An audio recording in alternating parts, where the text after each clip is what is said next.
Hey everyone, this is Unlock24, and today we're gonna be talking about the ban list and the skill rebalancing that they've added to the game.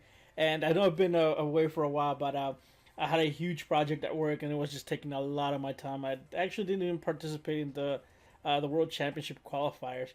But anyway, let's go ahead and get into the skill rebalancing. So I did glance over it earlier a little bit, but I didn't get to read everything. And one of the good things that I like about Duel Links is that they give you the reason why they're restricting it and all of that. So first of all, Dragonic Fusion, we have added an additional effect to the skill, as simply adding a Dragon's Mirror to the deck does not create new strategies. Sealed Tombs, this skill is meant to reflect Ishisu's duty as a Gravekeeper, so we have made it more powerful. And I'm not going to read the entire thing, you can go ahead and do that yourself. And let's just go ahead and see what the update is. So Dragonic Fusion, at the beginning of the duel, add a Dragon's Mirror to your deck and shuffle it. Then add 5 headed dragon to your extra deck. And it can be used when your life points decrease by 1800. Instead of conducting your normal draw phase, Dragon's Mirror is added to your hand from your deck. This skill can only be used once per duel. So it's a little bit better, but I don't think it's going to see that much gameplay anyways. The next one, Sealed Tombs. And to the end of your opponent's next turn, neither player can banish cards from the graveyard or special summon monsters from the graveyard. This skill can only be used once per duel. There, I think they restricted the once per duel thing. I'm not really sure. I never really used this skill, so I'm not really sure what the major difference is. Alright, Harpy's Last Will can be used by banishing 5 Harpy cards from your graveyard. Add 1 Harpy's Feather Duster to your hand from outside of your deck. This skill can only be used once per duel. I think it's gonna be. I guess it's a decent overall skill. All right, the Posthumous Army can be used each time your life points decrease by 1,000 on monsters on the field. Then monsters in both players' graveyards become zombie type monsters until the end of your opponent's turn. Again, I'm not really familiar with any of these because I really don't. The only thing I'm using is restart and balance, and restart's about to get a huge nerf. In dual standby, each player's starting hand increased by 1 card. You cannot activate spell or trap cards or monster effects on your first turn. This is actually a huge nerf on this one on dual standby. The fact that you can't activate any spell or trap cards or monster effects on your first turn is just. I'm not gonna say that it completely destroys the skill. I think there are gonna be some people that are still gonna play to go ahead and use it on the second turn, but yeah, it is a huge nerf to dual standby. And then restart, this one is just getting completely destroyed, I think. Can be used only once after starting hands are dealt. Reveal and redraw your starting hand, and your first draw will be skipped if you use this skill. No one wants to go negative, and I think this is going to be the end of restart, because I think that nerf is just going to be way too much.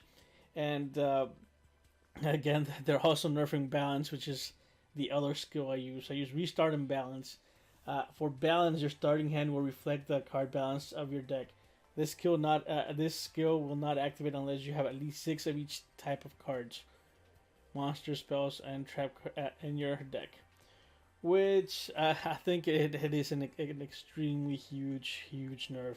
I think not many people are going to be using balance after this particular patch.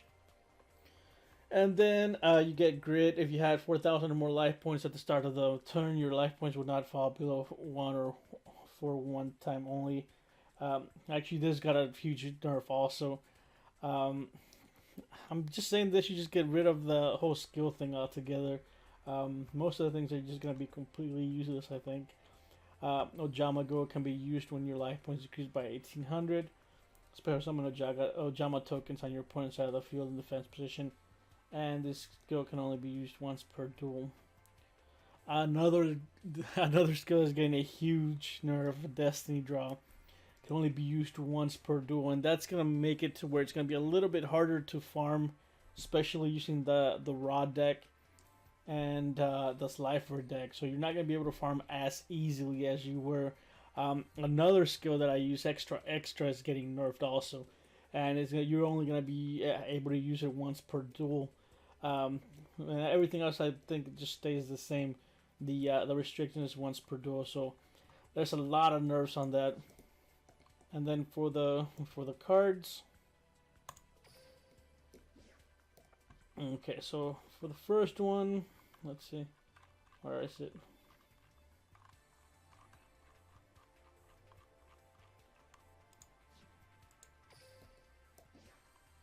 This thing I just clicked. Alright, this massive morph just needed to go.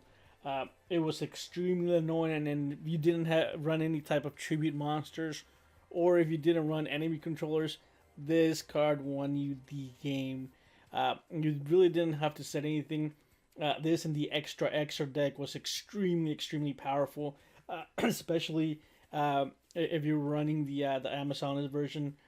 Whenever they attack into your Amazons, you massive morph the lava golem, and that was basically the game. I knew that they were gonna go ahead and hit this card. It was just way too good. The next one, a secret pass to the treasure hidden to is gonna get brought to 2. Not sure. I think it's because of the karate OTK maybe. You'll still be able to farm with it since you only need a single one. I think just that karate OTK was just. I'm guessing it's the reason they're restricting it to 2, so it's you can't perform it as easy as you used to.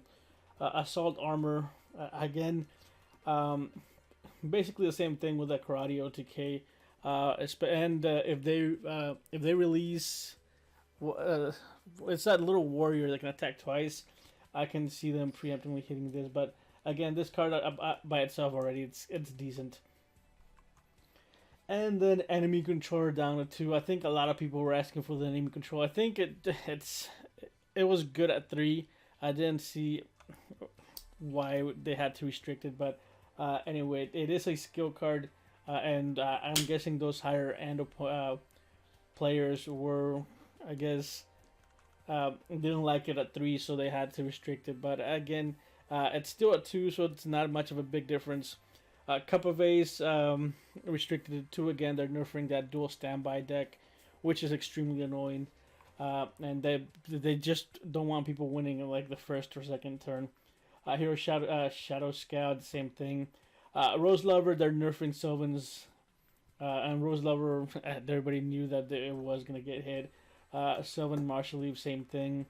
Amazon's Onslaught doesn't really make any difference. It's at 2, and you only need 1 for the deck, so them bringing this to 2 doesn't really matter.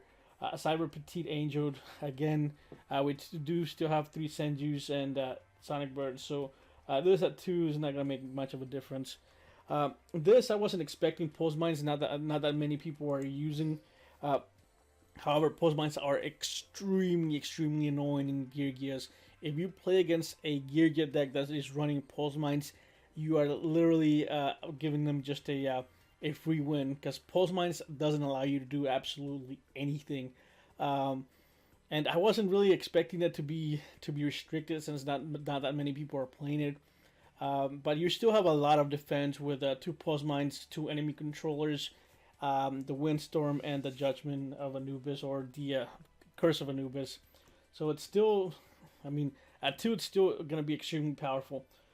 Destiny Hero Celestial, again, trying to stop OTKs, and then they're bringing back the Red Ice, back to the Red Ice Spear, back to 3. So overall, I think the most of the decks are going to be balanced. I think for the future, the best decks that are going to be out there is going to be the what is it, the Well and the Archfiends. Well, let me show you. I think it's not that one.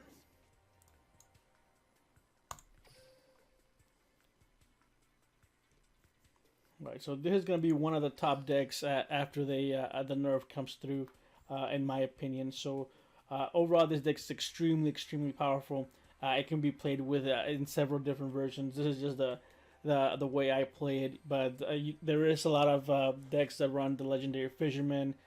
Choose not to. I prefer to run this deck over that one. The other deck that's going to be a top tier deck also is the Archfiend. So let me. I should have one built. I think this is this one. So again, this is going to get an extremely high buff, and I think it's going to be one of the top tier decks. So do watch out for that. Watch out for the for this guy, primarily Archfiend Emperor, the first Lord of Horror. It's going to be this, the Well, and then some book of what is it? The spell books. Yeah, spell books are gonna be decent too. I have played against some of them that are really really good, but it just really depends on they're a little bit luck based. So overall, I think it's gonna be Archfiends, Wells, and maybe spell books.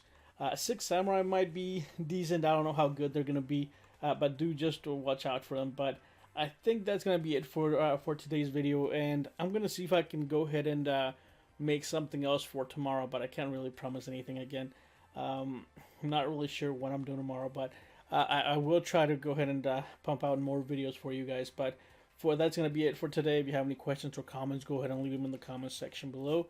If you enjoyed this video, go ahead and leave a like. And if you are enjoying my content, do subscribe. And I'll see you guys next time.